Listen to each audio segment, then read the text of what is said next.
merci. Pierre, de votre côté, je dirais que j'allais dire, votre interlocuteur essentiel, c'est bien sûr celui qui va prendre la décision de mettre au point le girafe, si on peut dire, en productivité et autres. Mais voilà, du côté à la fois des opérateurs et de ce que vous ressentez du terrain. Ouais, ce qui est assez génial aussi, c'est quand on intervient ou quand on met à disposition nos outils, c'est que souvent derrière, on arrive, il y a 3-4 opérateurs qui viennent regarder leur petit copain en train d'être mesuré et voir l'impact sur leur corps. Et ils sont curieux et ça les intéresse. Et derrière, comme le disait Lionel, c'est quelque chose qu'on connaît dans le milieu du sport aussi de haut niveau, c'est le feedback visuel. C'est que faire prendre conscience à quelqu'un que son dos il est dans le rouge alors que j'ai l'impression de ne pas soulever une charge de façon incorrecte. Le feedback visuel, ça va faire prendre conscience à la personne et si on peut le faire de façon ludique, de façon dédramatisante et de façon assez sympa et simple à comprendre, on a tout gagné parce qu'on a l'acceptation du management, on a l'acceptation de l'opérateur et c'est toujours excellent et je pense que tous les concepteurs d'IoT, je pense aussi à Moten, les gens sont curieux d'aller voir ce qui se passe derrière l'écran et souvent ça aide énormément à implanter ce type de technologie de mesure de façon routinière dans les entreprises via l'acceptation du terrain. Merci de la précision. Je voudrais ajouter parce que nous avons aussi la solution de reconnaissance. Et ce que j'ai vu par exemple en Australie, partout, quand on commence de filmer les gens avec les tâches particulières qui sont un risque, pas tous en risque, il y a beaucoup de collaborateurs qui viennent et qui veulent être filmés aussi. Et alors, la solution qui est vraiment très visuellement claire, elle est attrayante, elle est amusante, et elle commence la conversation vraiment très importante qui n'était pas commencée autrement avec des collaborateurs. C'est très beau, de votre côté, justement sur les vols, du côté des retours justement des opérateurs ou autres, et peut-être aussi, alors même si votre structure est jeune et que vous êtes jeune dans la structure, comment vous en avez vu là, en quelques années, voire quelques mois, l'évolution? Parce qu'on sent cette maturité qui est en train de venir de façon importante.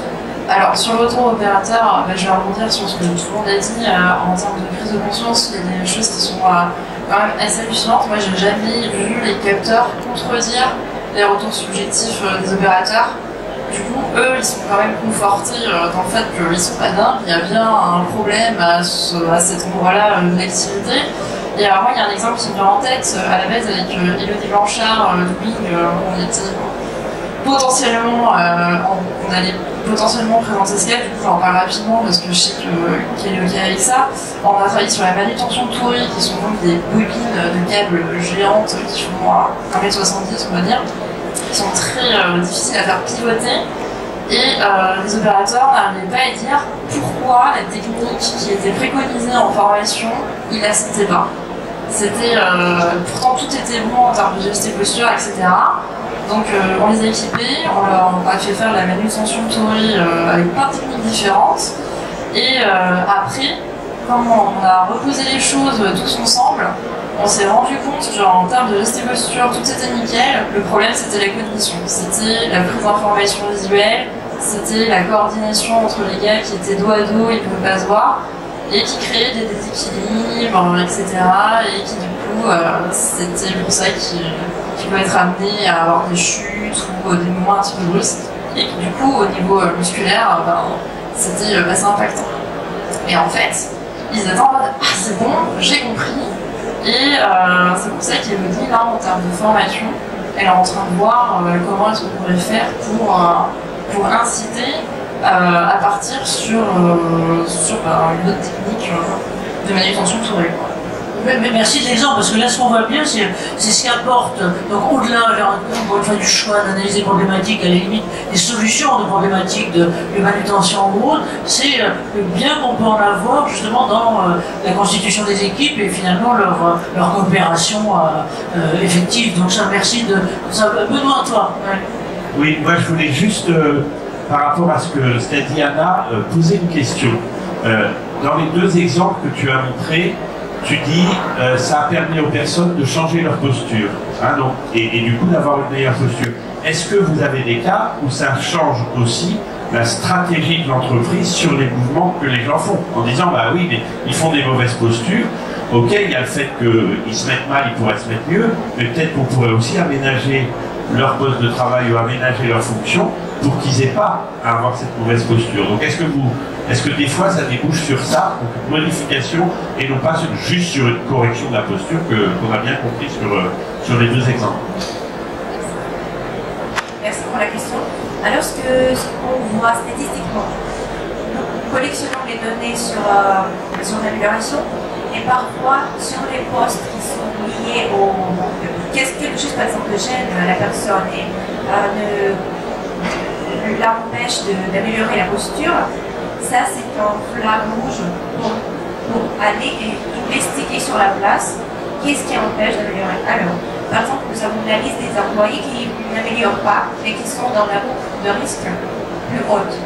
Alors, avec ça, nous avons d'habitude des actions des professionnels HSE qui peuvent aller et communiquer avec les gens et ensuite inviter les designers, les développeurs qui peuvent voir s'il y a une utile nouvelle qui peut remplacer la personne, l'aider avec les chariots par exemple, l'installation sur le plafond.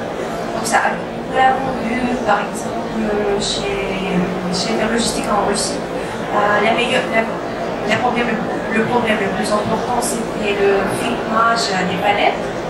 Alors il y avait une solution mais vraiment très très chère avec le palettage, avec le filmage. Et ils ont considéré de l'implémenter, mais les sollicitations, alors il n'y a pas de budget. Donc on change en quelque sorte, on change les processus. Ok. Merci à vous. Peut-être des questions de ce côté-là et interventions de ce côté-là, et puis peut-être aussi, encore une fois, pour rebondir, encore une fois, au-delà. Moi j'ai souvenir, par exemple, alors c'était pas du tout un système aussi d'analyse visuelle, d'analyse vidéo aussi sophistiqué que le tien. Et de ce que peut apporter, c'était il y a 3-4 ans, donc ça date quand même un peu d'image et d'organisation de la réalité virtuelle. Et pour répondre à ce que tu disais, tu vois, Benoît, c'était un atelier, un atelier de configuration, un atelier de caramel, donc globalement de fabrication de caramel quelque part, en gros dans le nord de la France. Et il y avait une double problématique, à la fois effectivement des TMS de plus en plus importants et en même temps un problème de taille et de configuration d'atelier pour une productivité. Et en fait, en utilisant des systèmes différents, mais des systèmes, j'allais dire, d'immersion virtuelle dans des salles qui leur ont permis de complètement reconfigurer les ateliers, la hauteur des tables de roulement et autres, ils sont, ce qui était d'ailleurs, alors est-ce que c'est de la stratégie, je ne sais pas, mais en tout cas totalement reconfigurer l'atelier et en même temps en profitant, et je pense que ça c'est un peu ce que vous faites, ce que vous disiez, lui, de ce que vous avez fait par exemple avec votre camarade, c'est ça, ouais, voilà, bon, pour en fait motiver, remobiliser une équipe qui s'est mis à revoir complètement son atelier en fonction de ça. Pierre, est-ce que vous sentez ce genre de demande et d'utilisation chez vos partenaires? Alors oui, de plus en plus on va aller sur de l'ergonomie de conception, donc on va retravailler à l'étape de conception des lignes de production, donc via des outils VR ou de réalité augmentée, directement à l'étape de CAO, parce que modifier une CAO, modifier un poste de travail virtuellement va coûter forcément moins cher et on va avoir des marges de manœuvre qui seront plus importantes. L'idée c'est d'intégrer l'ergonomie dès cette étape. Ça a été fait déjà depuis quelques années par des grosses majors en simulation, mais l'intérêt c'est surtout de voir quel est l'impact sur un humain réel, donc immergé dans cette ligne de production virtuelle. Et donc ça c'est des solutions qui se développent de plus en plus, on en voit de plus en plus. Il faut quand même mettre un bémol sur cette partie-là, c'est que on va être sur de la cinématique pure, c'est-à-dire que le retour d'effort, qu'on appelle le retour haptique, on va pas pouvoir l'avoir. Par exemple, nous on travaille beaucoup dans l'agro, on est breton, donc l'agroalimentaire c'est quelque chose qu'on connaît bien. Le retour d'effort quand on découpe une pièce de viande par exemple, elle est fondamentale. dans la génération de la motricité. Et quand on le fait en réalité virtuelle, on n'a pas du tout la même posture et donc les mêmes risques associés que dans la vraie vie. Donc il y a quand même une limite, ça a des marges de manœuvre qui sont super importantes sur des points de vue process très clairs, mais sur certains points, il y a quand même des limites à adresser. Comme tout système, si je peux juste conclure là-dessus, comme toute technologie, il y a un usage qui est super important et il y a surtout des limites à prendre en compte et à interpréter quand vous allez implémenter une technologie au sein de votre structure. Et ça, c'est fondamental parce que sinon, on va dire amène à tout et on va pas aller regarder l'esprit critique. Et derrière, c'est super important aussi pour mettre en lumière de la réalité opérationnelle. Encore une fois, là, Attends, on t'entend plus. Entre le virtuel et le réel. Merci. Peut-être on est en train d'arriver à la fin. Questions, remarques, vos expériences les uns les autres? Oui, monsieur, merci, Jérôme. J'avais une question sur les systèmes de correction de posture. Ça m'intéresse particulièrement pour des opérateurs qui sont assis sur une table de machine à coudre, par exemple, qui ont tendance à s'avachir, même si le siège au départ est correctement réglé, ils ont tendance à s'avachir au bout de quelques temps. Est-ce que vous avez des applications de ce type? Déjà, vous pensez aussi au système de capteurs intégré? Et exemple ou application, je fais une parenthèse sur Jérôme et merci à lui d'être là. Jérôme est un expert, notamment qui utilise l'ergonomie sur tout ce qui est le cuir. Donc le large spectre des activités cuir est très fine, notamment du piquage de cuir. Donc pour répondre, ça rejoint le projet sur l'équilibre sur lequel on travaille, puisqu'on c'est à la fois par l'entraînement physique, est-ce qu'on peut améliorer l'équilibre, pour ça je mets de côté, et l'autre solution c'est est-ce qu'on peut, en utilisant des sièges un peu particuliers, de permettre de redévelopper la proprioception. Ces sièges ont la particularité que l'assise est constamment mobile, donc qui fait qu'au lieu de faire une flexion du haut du ton, bah, en fait c'est l'ensemble du siège qui peut basculer. Donc ça c'est une première piste. Et donc nous on utilise des capteurs, on en met un sur au niveau du bassin, on en met un juste au niveau de C7 et on en met un sur la tête pour les cervicales, et on a l'ensemble des mouvements en 3 dimensions de toute la colonne vertébrale. C'est pas un bâtonnet qui fait comme ça, hein, comme certains systèmes, c'est vraiment toutes les vertèbres qui bougent. C'est impressionnant à voir, et là on a vraiment quelque chose de très précis, parce que le modèle intégré dans le logiciel est très précis. Et là on peut arriver à faire plein de choses derrière. Donc on utilise nous cette logique. Ça marche très bien. On en discutera.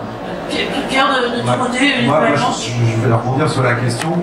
En fait, le point de vue qui va être important, c'est de trouver aussi les causes de cette modification posturale. Est-ce que c'est induit par l'organisation du poste? Mais apparemment, ça a déjà été vu. Après, ça peut être aussi une fatigue, ou ça peut être aussi une variabilité interindividuelle qui est à prendre en compte dans la variabilité aussi de l'être humain. Et derrière, l'important, ça va être de trouver une solution pour agir sur la cause et surtout déterminer si cette cause elle est délétère ou pas pour l'activité. Nous, on va pouvoir, avec le système tout autant qu'on est, mesurer un changement de position. Et derrière, ça va être aux professionnels de terrain de trouver quelle est la causalité. Est-ce qu'elle est organisationnelle? Est-ce qu'elle est physique, individuelle ou autre? Donc, moi, c'est comme ça que je prendrai le problème en essayant, voilà. On a un constat, mais il faut trouver la nature de quelle est la cause de cette problématique. Encore une fois, une analyse. Peut-être, donne-moi une réaction et puis on va conclure sur cette question-là. Voilà, la réaction que j'ai, c'est qu'à travers ce qu'on a dit, il est super important de se dire que quand on parle de mesure par capteur, de cette analyse, on ne peut pas la dissocier de la mesure subjective. Je prends un exemple, on a un exosquelette qui travaille pour un bébé. C'est plutôt qualitative, parce que oui, subjectif, oui. Ou individuel. Voilà. La personne qui a un exosquelette pour tenir les bras en l'air parce qu'effectivement il a mal aux épaules, si l'exosquelette lui fait un point dans le dos parce qu'il y a un point de contact et qu'il a le point dans le dos, les mesures vont jamais le voir. Et la personne, elle va tout de suite dire non mais ok, ça me soulage, mais c'est impossible parce que ça me fait un point dans le dos.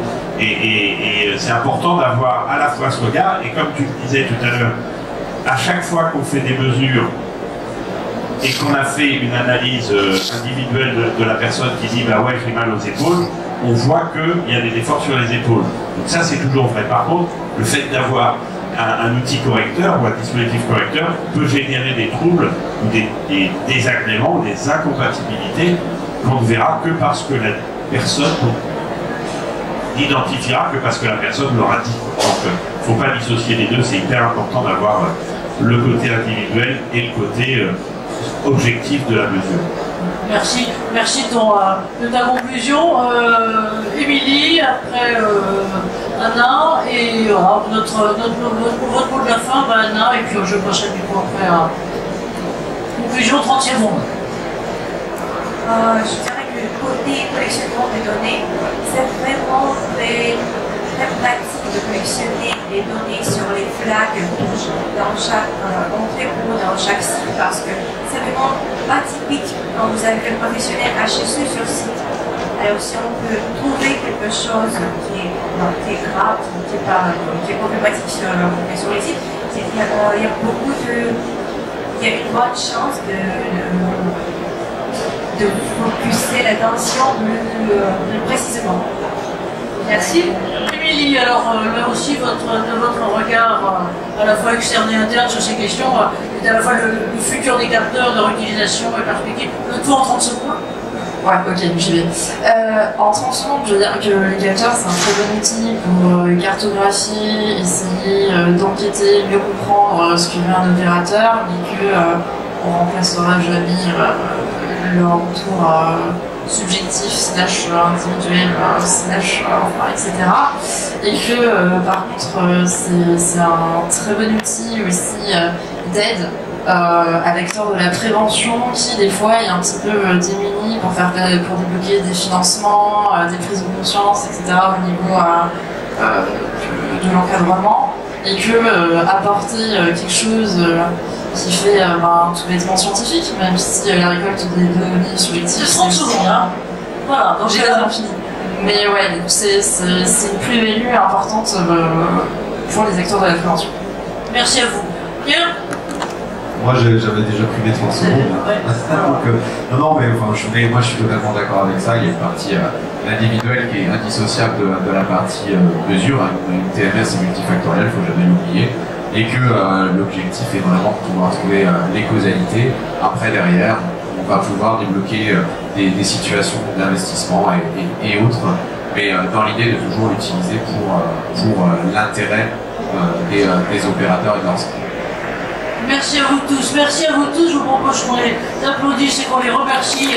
Merci d'avoir été là. Et donc, une technologie à suivre, et à suivre tous azimuts, donc à la fois pour les diagnostics immédiats et pour les développements ultérieurs. Et donc, pour les prochaines étapes, le replay.